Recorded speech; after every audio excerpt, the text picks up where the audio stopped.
E se um dos maiores diretores de cinema de todos os tempos fosse, talvez sem nem saber, a maior prova viva de uma das ideias mais polêmicas sobre a mente humana? Hoje, a gente vai mergulhar na conexão fascinante entre o processo criativo de Steven Spielberg e aquela ideia de que nossos pensamentos podem, de alguma forma, criar a nossa realidade.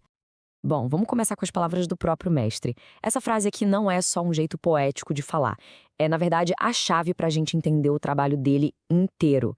Para o Spielberg, sonhar não é uma coisa que acontece quando a gente dorme. É um estado ativo constante, é a matéria-prima com a qual ele constrói mundos inteiros. Mas de onde vêm esses sonhos todos? Então, um documentário da HBO mostra que a principal fonte é a vida dele mesmo. As experiências mais íntimas, sabe? Especialmente as dores e alegrias da família dele.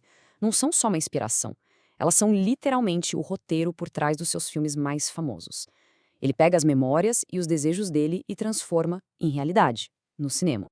E essa ideia de transformar um pensamento, um sonho, em algo concreto, nos leva a uma pergunta bem maior, que vai muito além das telas de cinema.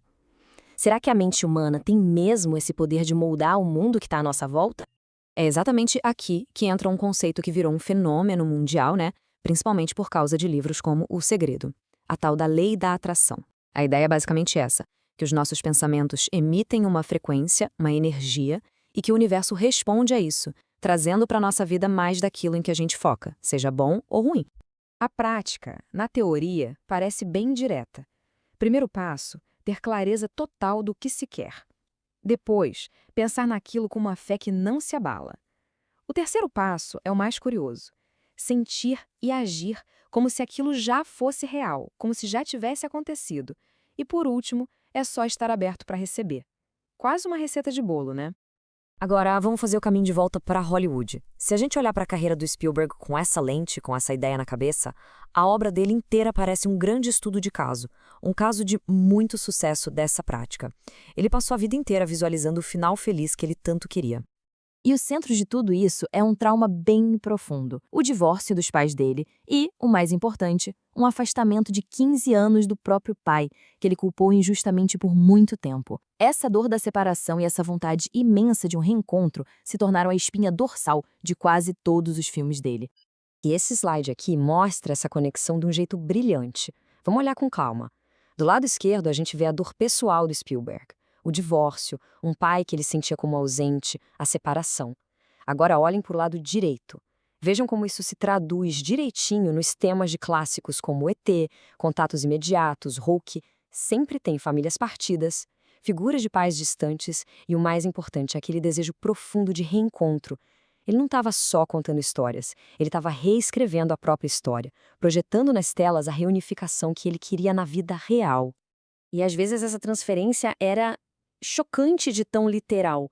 Essa memória específica, o momento de vergonha e confusão da infância, foi recriada cena por cena em um dos filmes dele.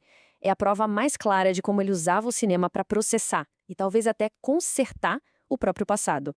Certo, a conexão na obra do Spielberg é clara, não dá para negar.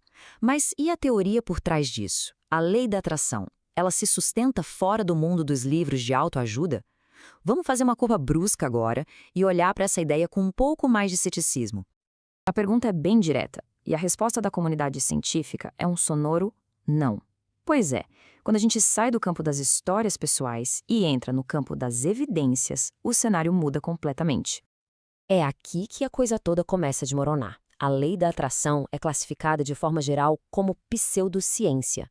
Aquelas tentativas de usar termos da física quântica para dar uma validade são vistas como um uso indevido de conceitos científicos. Mas as críticas mais sérias são éticas. A teoria ignora completamente o papel do esforço, do privilégio, de fatores sociais, econômicos e, no pior dos casos, pode levar àquela mentalidade perigosa de culpar as vítimas pelas suas próprias desgraças. E para muitos profissionais da área de psicologia, não tem nem meio termo. Essa é a descrição que se encontra por aí. A ideia de que só pensar positivo pode curar uma doença ou superar barreiras estruturais da sociedade é vista não só como falsa, mas como algo que pode fazer mal, promovendo uma visão muito simplista e até mágica da realidade. Então, a gente chegou no impasse. A lei é considerada pseudociência, mas o poder de visualizar um objetivo parece ter um efeito real, como a gente viu no caso do Spielberg. Como é que a gente resolve essa contradição? A resposta talvez não esteja no cosmos, mas sim na arquitetura complexa da nossa própria mente.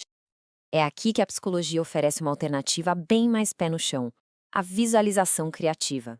E veja bem, não se trata de mandar vibrações para o universo. É uma técnica mental que funciona aqui dentro, na nossa cabeça. Ao visualizar um resultado que a gente quer, estamos na prática treinando nosso cérebro, criando novos caminhos neurais. Isso aumenta nosso foco, nossa motivação e nos deixa mais atentos para reconhecer oportunidades reais quando elas aparecem. É preparação mental, não é mágica. E essa preparação tem resultados que dá para medir. Um estudo sobre o uso dessa técnica mostrou que uma grande maioria dos participantes ficou bem satisfeita com os resultados.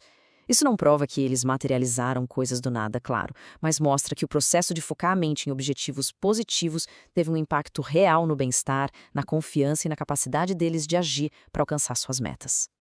Com isso em mente, a gente pode entender o gênio do Spielberg de uma forma nova. Ele não é um mago que dobra a realidade. Ele é um artista que domina de forma intuitiva a visualização criativa no nível mais profundo. Ele usa a imaginação extraordinária dele não para controlar o universo, mas para explorar o seu mundo interior, para processar suas dores e, com muito trabalho, transformar essa visão em uma arte poderosa que conversa com todos nós. No final das contas, talvez a grande lição que o Spielberg nos oferece não seja sobre uma fórmula mágica para conseguir o que a gente quer. Talvez o verdadeiro segredo, aquele que ele mostra em cada filme, seja algo bem mais profundo e muito mais humano. O poder extraordinário que a nossa mente tem de sonhar, de planejar e, finalmente, com esforço, de criar.